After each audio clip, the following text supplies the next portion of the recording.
예수께서 길을 가실 때에 날 때부터 맹인된 사람을 보신지라. 제자들이 물어 이르되 랍비여, 이 사람이 맹인으로 난 것이 누구의 죄로 인함이니이까? 자기니이까 그의 부모니이까? 예수께서 대답하시되 이 사람이나 그 부모의 죄로 인한 것이 아니라 그에게서 하나님이 하시는 일을 나타내고자 하심이라. 때가 아직 낮음에 나를 보내신 이의 일을 우리가 하여야 하리라. 밤이 오리니 그때는 아무도 일할 수 없느니라. 내가 세상에 있는 동안에는 세상의 빛이로라.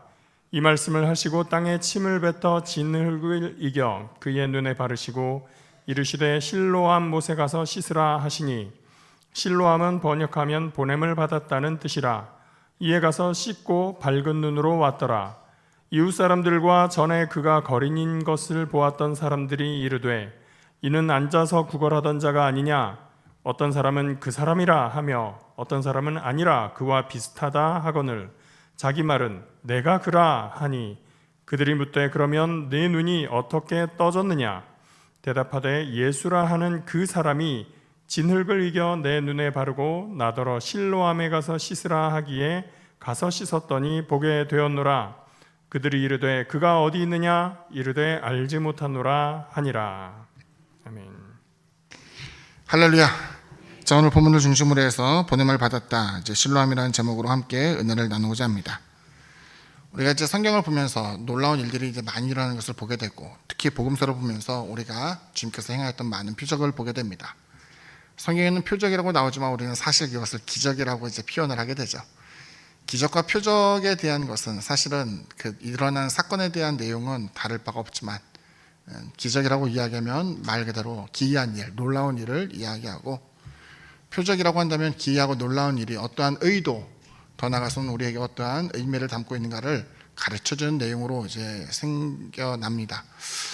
저는 성경에서 주님께서 늘 복음서를 통해서 표현된 것이 표적이라는 것을 생각해 본다면, 표적은 무엇인가의 의도를 보여주는데, 그냥 사람이 고침을 받고 사람이 많은 음식을 먹고 사람이 그와 같이 귀신 들린 자로부터 노연함을 받는 이런 것만 해방된 것을 이야기하는 것이 아니라, 이것을 통해서 이 일을 행하시는 주님이 누구인가를 고민하게 만들고 생각나게 하며 결국은 예수를 주라 시인하게 만드는 사건이었던 것을 우리에게 보여주고 있습니다. 그렇기 때문에 주님께서 행하신 그 일, 표적에 대한 내용을 보게 되면은 우리는 종종 그 기적이, 그 표적이 똑같이 내 삶에도 일어나기를 바라지만, 표적은 소유자의 유무에 따라 이것이 의미가 달라지는 것이 아니라 주님께서 하나님의 아들이신 것, 그리고 하나님 여전히 살아계시고 우리 인간의 괴로움과 슬픔 가운데 역사하시는 좋으신 하나님의 은혜가 있다는 것을 보여주며, 할 수만 있다면 그 믿음이 견고하게 되어지는 놀라운 역사가 일어나는 것을 보여주고 있습니다.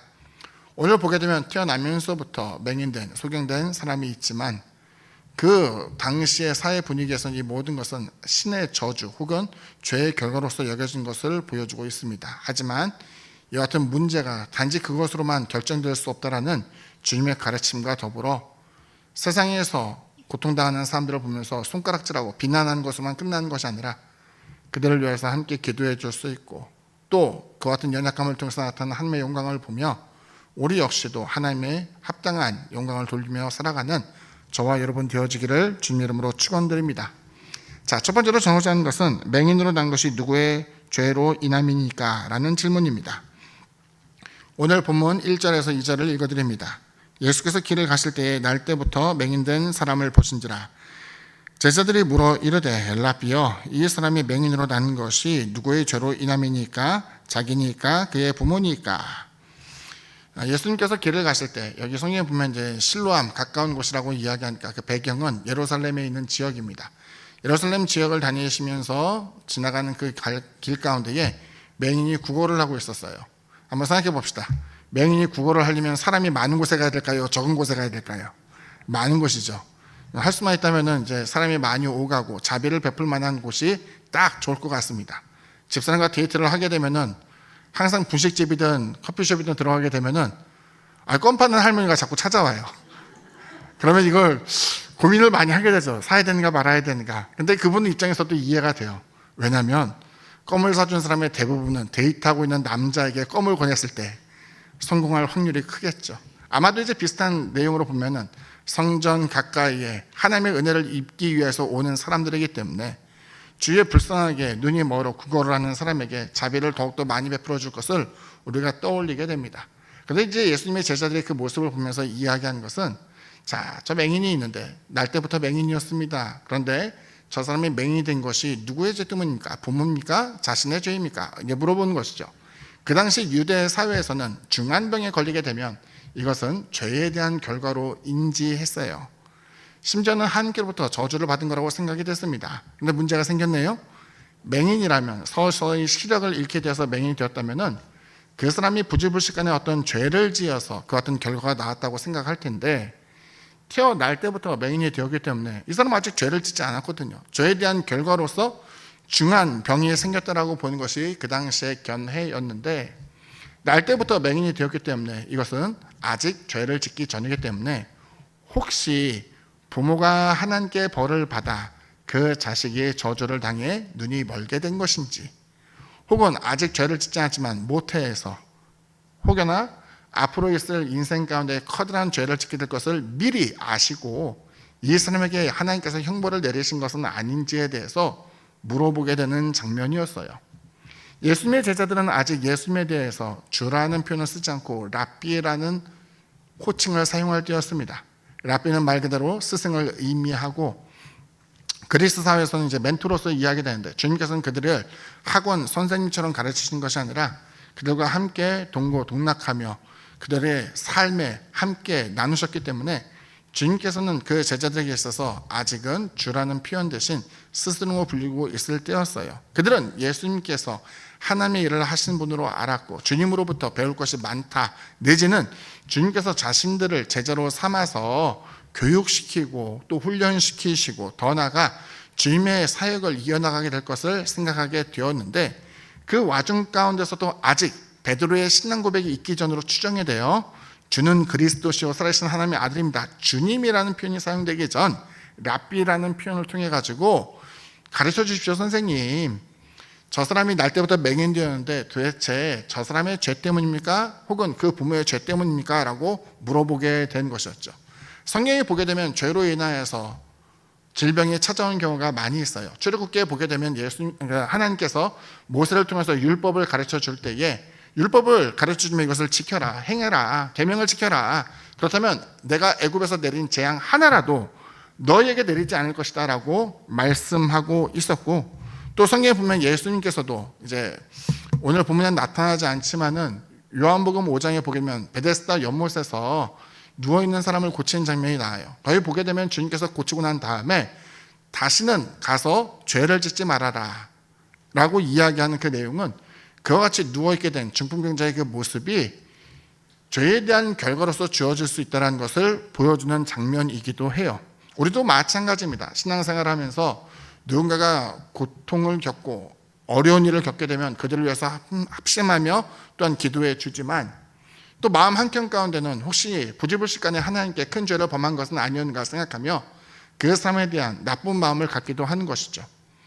욥의 경우가 바로 그러했죠. 욥이 하나님께로부터 극심한 그 같은 시험으로 인하여서 고통을 당할 때 욥의 세 명의 친구는 이 모든 욥의 죄와 허물이 있기 때문에 이와 같은 하나님의 징계가 임했다라고 생각하며 욥을 비방하였지만, 놀랍게도 그와 같은 하나님의 섭리가 있었기 때문에 욥이 죄가 없음에도 불구하고 비난받을 요소가 없었음에도 불구하고 그 같은 곤욕스러운 일을 당하고 있었던 것이죠.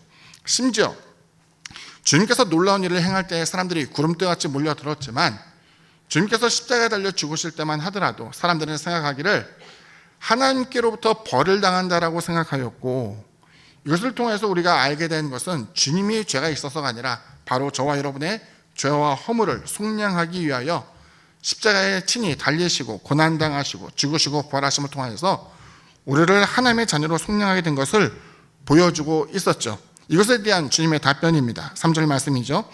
예수께서 대답하시되 이 사람이나 그 부모의 죄로 인한 것이 아니라 그에게서 하나님이 하신 일을 나타내고자 하심이라. 여기 보게 되면 그와 같은 사람의 곤란함의 지경이 있었지만 주님께서는 이것이 누구의 죄 때문이 아니라 단지 하나님께서 하고자 한 일을 나타내고자 하는 의도가 있었다는 것을 보여주고 있죠. 이것은 이 사람에게 나타난 일이 하나의 기이한 일, 다시 말하면 기적으로서만 끝난 것이 아니라 하나님의 의도가 무엇인지를 보여주는 것이기 때문에 표적을 위한 것이라는 것을 언급하고 있고, 이를 통하여서 하나님이 어떠한 분인가를, 하나님께서 어떠한 일을 하신가를 사람들에게 널리 나타내고자 하는 것을 보여주고 있죠. 우리는 스스로 생각하기를 내가 신앙생활을 오래 하고 많이 기도하고 금식도 하고 예물도 많이 드리게 되면 스스로 신령한 자가 되어 그 사람의 눈만 보고도, 그 사람의 행실만 보고도 많은 것을 알 수 있다고 생각하지만 천만에요. 저는 성경을 통하여서 사무엘 선지자가 이스라엘의 두 번째 왕이었던 다윗에게 기름을 부으러 갔을 때에 이새의 첫 아들을 보고서도 그 용모를 보며 기름을 부으려고 했던 사건을 성경에서 보여주고 있어요. 우리 스스로가 마치 하나님의 그 능력을 위임받은 것처럼 사람을 쉽게 판단하는 것에 대해서 스스로 절제할 줄 알아야겠고, 스스로의 입에 재갈을 물릴 줄 아는 저와 여러분 되기를 주님의 이름으로 부탁을 드립니다. 자, 두 번째로 전하고자 하는 것은 보냄을 받았다, 실로암 못에 가서 씻으라는 내용입니다. 주님께서 이어서 말씀하시죠. 4절에서 7절입니다. 때가 아직 낮음에 나를 보내신 이의 일을 우리가 하여야 하리라. 밤이 오리니 그때는 아무도 일할 수 없느니라. 내가 세상에 있는 동안에는 세상의 빛이로라. 이 말씀을 하시고 땅에 침을 뱉어 진흙을 이겨 그의 눈에 바르시고 이르시되 실로암 못에 가서 씻으라 하시니, 실로암은 번역하면 보냄을 받았다는 뜻이라. 이에 가서 씻고 밝은 눈으로 왔더라. 자, 하나님이 세상을 무엇으로 창조하셨죠? 말씀으로 창조하셨어요. 그런데 그 유독 6일간의 말씀으로 세상을 창조한 그 가운데에 사람을 만들 때는 좀 다르게 창조했어요. 무엇으로 창조했었어요? 흙으로 사람을 빚었어요. 그 당시에 유대인들이 갖고 있던, 사람이 갖고 있는 장애에 대한 부분은 하나님의 말씀 혹은 하나님의 기운, 하나님의 영, 이것이 미흡하게 들어가진 않았다고 생각해요. 그럼 뭐가 문제냐? 재료가 부족하거나 과다하게 들어간 것으로 사람의 문제가 생길 수 있다고 본 거예요. 이 사람은 눈을 보지 못하는 거예요. 성경에 보게 되면 예수님께서 그 맹인을 고치는 장면이 5번 나오고 여러 맹인을 고쳤다는 사건도 하나가 기록이 되어 있는데, 주님이 고치시는 그 장면마다가 서로 방식이 다른 경우가 있어요. 자, 보면은 날 때부터 맹인이 되었기 때문에 이 사람은 결핍이 있는 것으로 사람들이 간주했겠죠. 그랬더니 이제 주님께서 이 사람에 대해서 땅에 침을 뱉으시고, 침을 뱉으면 이제 땅이 젖을 거 아니에요. 진흙을 가지고 이것을 이겨가지고 그 사람의 눈에 발라준 거예요. 마치 하나님께서 사람을 흙으로 빚으셨던 것처럼, 그 모자란 그 부분을 채워주시는 것처럼 그 흙을 가지고 그 사람의 눈에 발라주기 시작한 거예요. 그리고 예수님께서 그 사람에게 이야기합니다. 너는 가서 실로암 못에 가서 눈을 씻어라 라고 이야기하는 거죠. 주님께서 병자를 고치는 장면을 보게 되면은 즉각 그 순간 어떤 순종이나 이런 것을 요구하기에 앞서 바로 그때에 고쳐준 경우가 많아요. 근데 여기 보면 이 사람에게는 주님께서 그렇게 행하지 않았어요. 사실 장면 보면서 좀 서글펐던 장면이 나오는데 뭐냐면은, 보통의 경우는 여러분이 맹인이라고 생각해봐요. 저도 맹인이라고 한번 생각해봅니다. 근데 많은 병을 고쳐준 사람이 그 예수가 자기 가까이에 지나가는 것을 보게 된다면 여러분 어떻게 할 거예요? 잠잠히 있겠습니까? 아니요. 고쳐달라고 할 것 같아요.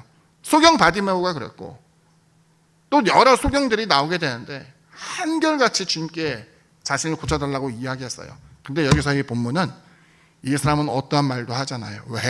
왜? 자신은 하나님께 형벌을 받고 있으니까. 나병이나 맹인 같은 경우 커다란 질병은 하나님으로부터 형벌을 받은 거라고 생각했기 때문에 그 형벌 가운데에 감히 하나님의 자비, 이건 나의 죄의 문제가 해결되지 않고서는 해결되지 않는 거예요.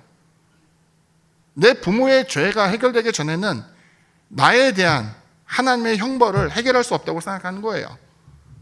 침묵하고 있는 그 가운데 주님께서 먼저 다가오시고 눈을 흙으로 어루만져 주시며 실로암에 가서 씻을 것을 이야기하였죠. 우리가 이 내용을 알기 때문에 실로암에 가서 눈을 씻을 때에 밝혀져 보게 된 것을 우리는 알게 되죠. 자, 이제 그러면 우리 눈병 나면 어디로 가야 돼요? 병원 가야 돼요? 실로암으로 가야 돼요? 중풍병에 걸리면 병원 가야 됩니까? 베데스다 연못에 가야 됩니까? 뭐 이렇게 이야기하면 좀 우스꽝스럽겠지만 여기서 중요한 것은 실로암 자체가 아니에요. 실로암의 의미가 보냄을 받았다라는 의미잖아요. 순종에 대한 요구예요. 특별한 은혜의 장소가 있는 것이 아니라 주님이 명하신 대로 따랐다는 것이고, 그와 같이 연약함 속에서 사실 이 사람이 기대했던 건 뭐겠어요? 성전 가까이에서 사람들이 많이 오가는 곳에서 앉아서 구걸하고 있는 맹인이 기대한 것은 사람의 동정, 자비 정도를 떠올렸을 거예요. 그런데 기대하지도 않았던 주님을 통하여서 실로암에 가서 눈을 씻으라고 이야기할 때에 이 사람은 보이지 않잖아요. 번거롭지만 힘들지만 사람들의 손에 이끌려 혹은 더듬더듬 찾아가는 그 과정에서 그 사람은 주님이 자신을 고쳐준다라는 생각을 하게 되며 그 눈을 씻으러 가게 된 것이었죠. 아마도 사람들의 분위기를 보면서 알았을 거예요. 많은 병자를 고친 주님. 그런데 여기서 고침을 받는다는 것은 단지 고침을 받는 것을 끝난 게 아니라 하나님과 자신 사이의 죄의 문제가 해결된 것을 알게 된 거예요. 하나님으로부터 내가 갖고 있는 그 죄에 대한 결과로서의 저주가 풀려야만 이 문제가 해결될 수 있다는 것을 알고 있는데, 그와 같은 과정을 통해서 주님의 말씀대로 하게 되었더니 이 사람이 눈이 밝아져서 보게 된 것을 간증하고 있는 것이죠.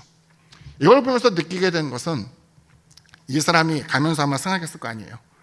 내 죄는 저 주님의 제자가 말한 것처럼 내 부모의 죄 때문인지, 내가 성정이 악하여서 혹은 하나님이 보시기에 나를 저주하여서 내가 맹인이 되었다고 생각했는데, 내가 보게 된다면 죄의 문제는 해결된 것이고 나는 더 이상 하나님께 버림받은 존재가 아니라 하나님의 은혜를 입은 자이고 하나님께 감사할 수 있다라는 생각을 하게 되었겠죠.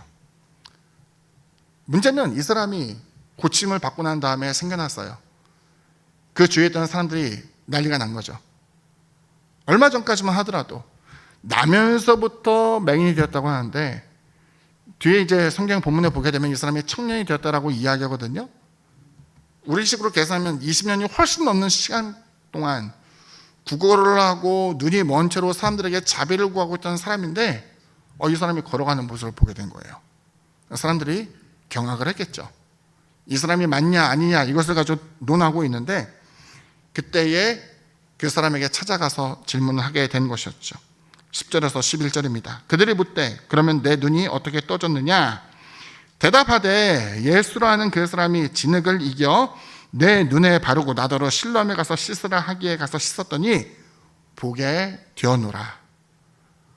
더하거나 뺄 게 하나도 없이 아주 간결하게 자신에게 일어난 일에 대해서 말을 하고 있었죠.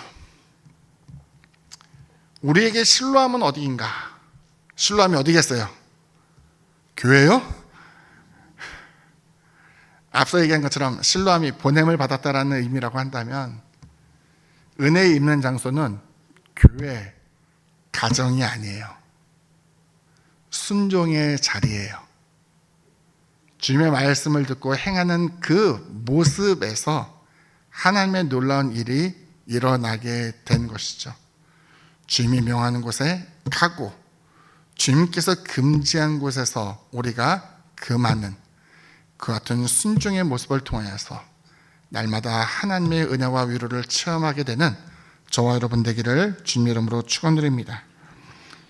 여기까지는 기적에 대한 내용이에요. 이제는 표적에 대해서 한번 볼까 해요. 이 의미가 무엇인가에 대해서 생각해 보자는 것이죠.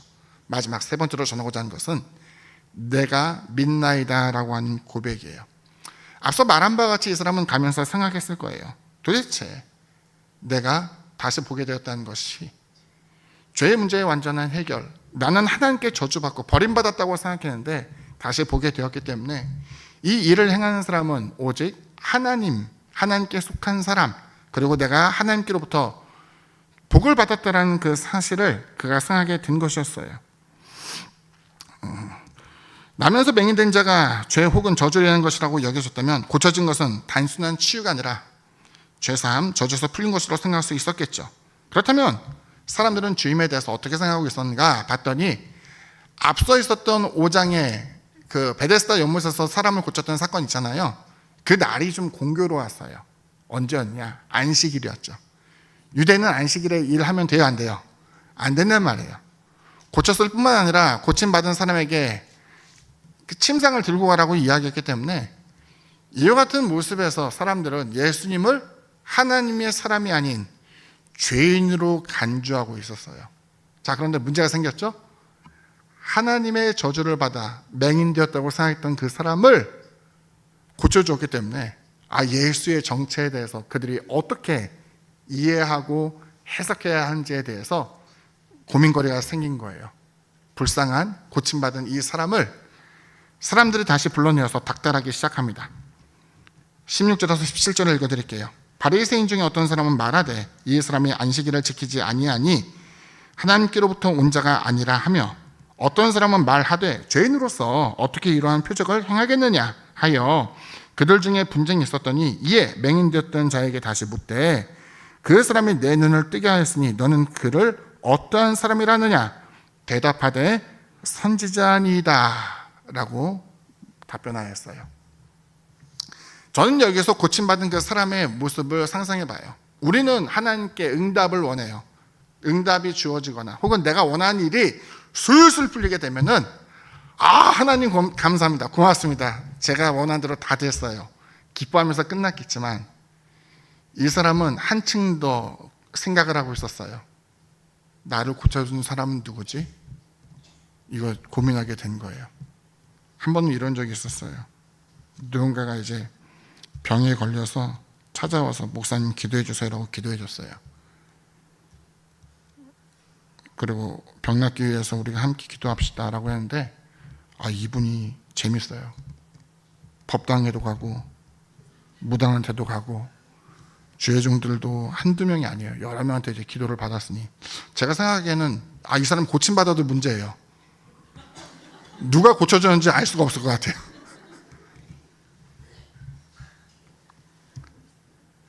여기 맹인을 위하여서 눈을 뜨게 한 그 사람은 주님밖에 없었고 주님이 이 사람을 고쳐줬단 말이에요. 이 사람은 생각을 한 거예요.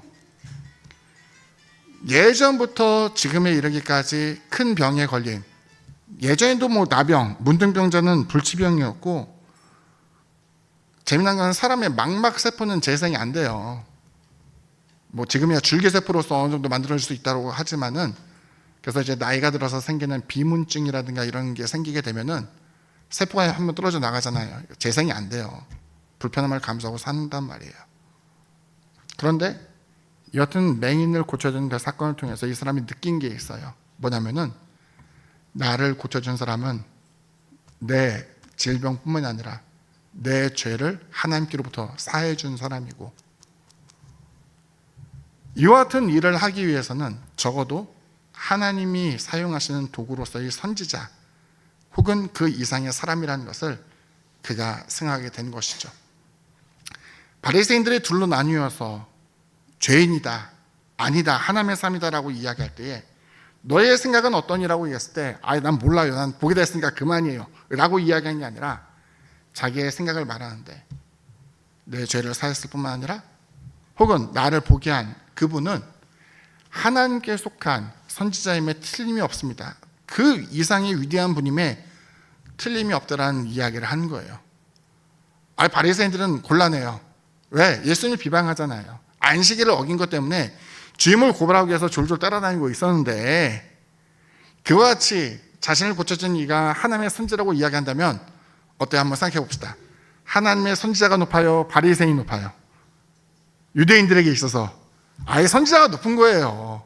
그러니까 바리새인의 입장에서는 예수님을 깎아내려야 되는데, 고침받은 사람이 이분은 선지자다라고 이야기할 때에는 자신들이 원하는 답변이 아니었기 때문에 불편하게 느껴지게 된 것이죠. 그래서 또 한 번 불러요. 성경 말씀 26절에서 28절을 읽어드립니다. 그들이 이르되 그 사람이 내게 무엇을 하였느냐? 어떻게 내 눈을 뜨게 하였느냐? 대답하되 내가 이미 일렀어도 듣지 아니하고 어찌하여 다시 듣고자 하나이까? 당신들도 그의 제자가 되려 하나이까? 그들이 욕하이르되 너는 그의 제자이나 우리는 모세의 제자라. 주님에 대해서 꼬치꼬치 묻게 되는데 자신들의 원하는 답변이 주어지지 않게 되자 겁박하는 거죠. 겁을 주어서 자신들이 원하는 말을 하도록 만들려고 하는데 이 사람도 만만치 않아요. 자신을 고쳐준 이를 하나님의 사람이라고 간주하는데 그 사람을 욕되게 할 수 없어요. 그래서 이야기합니다. 왜 자꾸 묻습니까? 당신들도 그분의 제자가 되려고 합니까? 했더니 오히려 욕하고 역정을 내면서 무슨 소리, 그 사람 죄인이야, 우리는 모세의 제자다 라고 이야기하며 주님에 대해서 애써 깎아내리고 있는 것이었죠. 여기서 놀라운 고침받은 자의 답변이 나오는데 31절에서 33절을 읽어드립니다. 하나님이 죄인의 말을 듣지 아니하시고 경건하여 그의 뜻대로 행하는 자의 말을 들으신 줄을 우리가 아나이다. 창세 이후로 맹인으로 난 자의 눈을 뜨게 하였다 함을 듣지 못하였으니 이 사람이 하나님께로부터 오지 아니하였으면 아무 일도 할 수 없으리이다. 성경에 보게 되면 놀라운 기적이 나타나는데, 표적이 나타나는데 그 중에 하나는 나병이 고쳐진 것이었고 심지어 죽은 자가 살아나는 사건이었어요. 사르밧 과부의 아들, 또 엘리사도 죽은 자를 고친 적이 있었고 살린 적이 있었고, 심지어는 나병 환자가 깨끗하게 되는 일도 있었지만 적어도 주님께서 행하기 전에 맹인이 고침을 받는 사건은 없었어요. 그 모습이 없었기 때문에 그 고쳐진 맹인의 입장에서는 나도 성경에 대한, 하나님의 말씀에 대한 지식이 조금은 있는데 회당에서 듣고 성전 가까이에서 구걸하면서 듣고 뭐 여러 가지를 들었겠죠. 창세 이후로 사람이 눈이 멀게 된 이후에 다시 보았다라고 하는 것을 나는 들은 적이 없습니다. 그런데 그 일이 일어나지 않았습니까?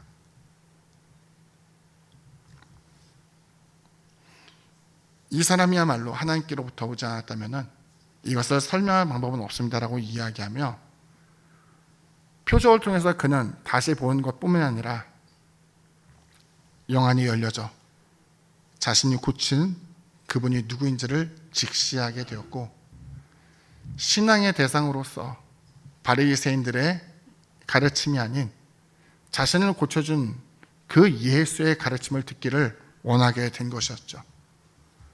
마지막에는 주님께서 그에게 나타나시사 대화를 나누십니다. 35절부터 38절 읽어드립니다. 예수께서 그들이 그 사람을 쫓아냈다 하는 말을 들으셨더니 그를 만나서 이르시되 내가 인자를 믿느냐. 그래서 인자는 이제 뭐 한자 성경을 보면은 이제 인자니까 사람의 아들 이걸 얘기하잖아요. 그 사람을 얘기합니다. 그럼 어떤 사람이 그 사람이냐? 구원자 메시아에 대해서 이야기했던 그 인자라는 표현이 바로 이 내용이에요. 인자를 믿느냐? 대답하이르되 주여 그가 누구시오니까 내가 믿고자 하나이다. 예수께서 이르시되 내가 그를 보았거니와 지금 너와 말하는 자가 그이니라. 그랬더니 이르되 주여 내가 믿나이다 하고 절하는지라. 아직 제자들의 호칭은 랍비였어요. 그런데 주님으로부터 고침받은 그 사람의 호칭은 주님으로 변해 있었어요. 주님, 주 하나님, 하나님의 구원자, 하나님의 아들, 자신을 구원하신 분이라는 표현에서 이 주님으로 바뀌게 된 것을 보여주고 있죠. 내가 보게 되었습니다. 내가 낫게 되었습니다. 내가 힘을 얻었습니다. 내 문제가 해결됐습니다. 이것이 간증거리로 끝나는 게 아니라 나를 고치신 분이 바로 내 주님이고 나는 주님께 속한 자가 되었고 이제 주님의 뜻대로 살겠습니다. 주님이 나를 보내시면 마찬가지 신뢰함과 같이 내가 보냄을 받고 순종함으로써 하나님의 영광을 체험하겠습니다라는 신앙으로서의 연결까지가 바로 표적의 내용이라는 것을 우리에게 보여주고 있죠. 간증하는 여러 사람들을 보면서 마음 가운데 좀 답답할 때가 있었어요. 간증을 하는데 다 듣고 나면 무슨 간증이냐면 남들보다 더 기도했어요. 더 예배 많이 드렸어요. 더 물질 많이 드렸어요. 이런 것 이야기하는데 이거는 자기 자랑이에요. 간증은 뭐냐면은 내가 죄인인데, 베데스다 연못에 있던 사람도 나는 죄를 지어서 하나님께 형벌을 받아 누워있던 사람인데 주님이 나를 먼저 찾아왔고 내게 말을 건네시고 나를 고쳐줬습니다. 나는 태어나면서 맹인된 자와 같이 하나님께 저주를 받았다고 생각했는데 주님이 나를 찾아오셔서 내 눈의 흙을 이기시고 씻으라고 명하시고 순종했더니 내게 하나님의 구원이 임했습니다. 높임을 받는 대상은 내 자신이 아니라 하나님이 되어야 되는 것을 보여주고 있죠. 우리가 오늘 본문을 통해서 생각하게 되는 것은 함부로 남을 비방해서는 안 된다. 이 사람 죄인이요, 저 사람의 부모가 죄인이요 이야기해서는 안 되겠고, 또 다른 하나, 실로암은 장소가 아니라 보냄을 받았다라는 내용과 같이 하나님이 주어진 말씀 가운데 순종함으로 하나님의 영광을 체험하는 저와 여러분 되기를 주님의 이름으로 축원드립니다. 결론 보고 마칩니다. 창세 이후로 맹인으로 난 자의 눈을 뜨게 하였다 함을 듣지 못하였으니, 이 놀라운 사건을 통해 맹인은 하나님의 은혜를 떠올렸고 자신을 고치신 이가 하나님께 속한 자임을 깨달았습니다. 그리고 주님의 말씀을 통해 주님이 인자 곧 하나님의 구원자임을 믿게 되었죠. 우리가 구하는 응답과 구원, 그 안에서 변화에 초점을 맞추곤 합니다. 하지만 본문의 고침받은 맹인과 같이 하나님이 행하신 일과 영광을 체험하게 되는 저와 여러분 되기를 주님의 이름으로 축원드립니다. 이 시간 기도할 때에 우리 스스로가 하나님께 과연 복받은 존재인가 라고 물어보게 되면은 사람들은 많은 고난과 어려움 가운데 있을 때에 그렇지 못하다라고 이야기를 합니다. 하지만 주님께서는 하나님께 저주를 받아 어쩌면 부모의 죄로 인하여서 인생이 정말 구렁텅이로 굴러 떨어진 사람으로 여겨지는 맹인에게도 찾아오셨고, 심지어는 죄로 인하여서 중풍병에 걸려 베데스다 연못에 누워있던 사람에게도 찾아오셨던 것을 우리에게 보여주고 있죠. 우리 가운데 하나님께로부터 버림받은 사람은 아무도 없다고 생각합니다. 다만 그 가운데서 우리의 입술을 스스로 절제하여 남을 비방하거나 욕하기에 앞서서 스스로를 돌아볼 수 있는 지혜가 있게 되기를 바라고, 더 나아가 하나님의 은혜의 장소는 이곳 저곳이 아니에요. 말씀대로 순종하며 살아가는 그것입니다. 그 가운데서 하나님의 위로와 복을 많이 받아 하나님의 영광을 드러낼 뿐만 아니라 그리스도의 향기를 통해 세상을 변화시킬 수 있는 우리가 될 수 있게 달라고, 우리 주님의 성호 한번 부르고 통성으로 기도합니다. 주여, 할렐루야. 사랑하는 만신 하나님 감사합니다. 우리는 죄인이고 허물 많은 사람들입니다. 우리 스스로는 때로는 하나님께 버림을 받은 것은 아닌가, 하나님의 은혜에서 멀어진 것은 아닌가라고 고민하고 있겠지만, 하나님께서는 우리 한 사람 한 사람의 영혼을 사랑하시고 우리를 위해서 십자가에 달린 그리스도 예수를 보내어 주셨으며 하나님의 자녀요, 하나님의 구원받은 백성이 되었다는 것을 우리에게 말씀하고 있었습니다. 그럼에도 불구하고 우리는 쉽사리 다른 사람을 정죄하고 비난하고 그 사람에 대해서 분노하기를 개의치 않을 때가 많이 있었습니다. 하지만 생각해보면 우리 스스로 가지고 있는 연약함, 괴로움, 슬픔, 아버지 아픔에 대한 것을 우리가 다시 한번 생각하게 되었고, 이를 통해서 우리가 마땅히 무엇을 행해야 되는가, 어떤 삶을 살아야 되는가를 우리가 가슴 깊이 고민할 수밖에 없었습니다. 그 같은 모습에서 우리가 변화되어 하나님을 따르며 하나님을 의지하며 하나님의 영광을 위해서 섬기는 우리가 될 수 있도록 도와주시고, 아버지의 위로와 사랑, 은혜와 기쁨, 만족을 통해서 살아가는 우리가 될 수 있도록 은총 베풀어 주옵소서. 성령의 기름 부으심을 통하여서 하나님, 이제는 좋은 일들이 일어나기를 바라는 것뿐만 아니라 좋은 일을 통하여서 하나님의 역사와 살아계심이 무엇인가를 발견할 수 있는 영혼이 되어줄 수 있도록 도와주옵시고, 이를 판단하며 생각하며 더더욱 하나님을 의지하며 살아가는 우리가 될 수 있도록 은총을 허락하여 주옵소서.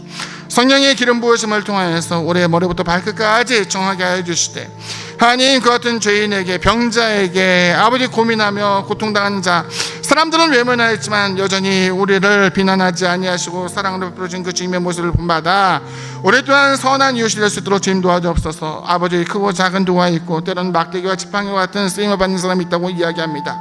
하지만 하나님, 우리가 할 수만 있다면 하나님의 선한 도구로서 쓰임받기를 원합니다. 주님의 말씀을 전하며 때로는 분노하며 그들에게 하나님의 아버지 공의에 대해서 선포할 수도 있겠지만, 하지만 할 수만 있다면 하나님, 이와 같은 하나님의 특별한 지시가 이어지기 전 아버지, 우리가 은혜의 삶이 될 수 있도록 도와주옵소서. 상처받은 이를 위로하며 고민하며 그들의 아픔을 덮어줄 수 있는 우리가 될 수 있도록 주님 도와주시고, 이를 통해서 힘을 얻고 살아갈 수 있는 우리가 될 수 있도록 주님 주장하여 주옵소서. 사랑해 주님 고맙고 감사합니다. 우리가 죄인 되었을 때에 먼저 하나님께서는 그리스도 예수를 보내주이사 우리의 죄를 속량하게 하시고 하나님의 자녀로 삼아준 것을 우리는 기억하고 있습니다. 하지만 우리는 은혜를 먼저 베풀기 전 때로는 정죄하고 비난하며 그들의 마음을 상하게 할 때가 많이 있습니다. 하나님의 사랑을 배웠다라고 이야기하면서도 실질적으로는 사랑을 베풀기보다는 먼저 정죄하고 분노하고 그들에게 무엇인가 교훈하기 위해서 애를 쓸 때가 있습니다. 하지만 주님께서 베드로에게 너 형제들이 죄를 범하거든 70번씩 7번이라도 용서할 것을 주문하였던 것처럼 우리도 역시 그와 같은 성정을 가질 수 있도록 주님 도와주옵소서. 우리는 하나님의 섭리를 알지 못합니다. 누가 죄인지에 대해서 알지 못하고 누가 하나님의 은혜를 입은 자인지에 대해서 알 수가 없습니다. 우리의 교만함을 꺾어주시고 스스로 경건하다 이야기하지 아니하며 주님의 사랑을 본받아 주님의 행적을 따라 나갈 수 있는 우리가 될 수 있도록 주님 도와주옵소서. 하나님, 죄인과 같은 우리들의 모습 가운데 먼저 은혜를 베풀어 주신 것을 감사드립니다. 오늘도 주님 앞에 나올 때에 상한 심령과 약한 육체, 기도점을 가지고 나왔습니다. 주님께서 피 묻은 손으로 안수하여 주시사 우리를 정하게 하여 주시고 우리의 문제로부터 우리를 자유하게 하여 주옵소서. 이것이 우리에게 기쁨이 되는 것뿐만이 아니라 더더욱 하나님이 우리에게 살아계신 하나님이며 주가 되신 것을 다시 한번 기억할 때에 하나님, 우리가 하나님의 말씀을 허투루 듣거나 때로는 배제하고 수용하는 것이 되지 아니하고 모든 말씀을 하나님의 주신 언약으로 받아들여 순종함으로 하나님을 기쁘시게 하며 하나님의 영광을 드러내는 우리들 모두가 될 수 있도록 은총 베풀어 주옵소서. 감사드리며 예수님의 이름으로 기도드립니다. 아멘.